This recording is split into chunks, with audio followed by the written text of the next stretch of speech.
যে কোনো একজন বিদেশিকে একবার জিজ্ঞাসা করো ছেলেরা জিজ্ঞাসা করো একজন প্রবাসীকে যে টাকাটা জমাইতে কি পরিমাণ কষ্ট, কলিজাটা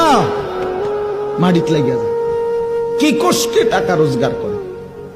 12 ঘন্টা ডিউটি করে, 12 ঘন্টা টানা, ওইখানে কোনো ফাঁকিবাজি নেই।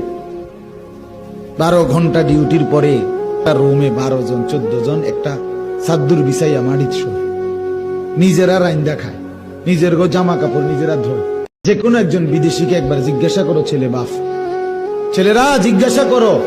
একজন প্রবাসীকে যে টাকাটা জমাইতে কি পরিমাণ কষ্ট, কলিজাটা মাটিত লাগিয়া যায়,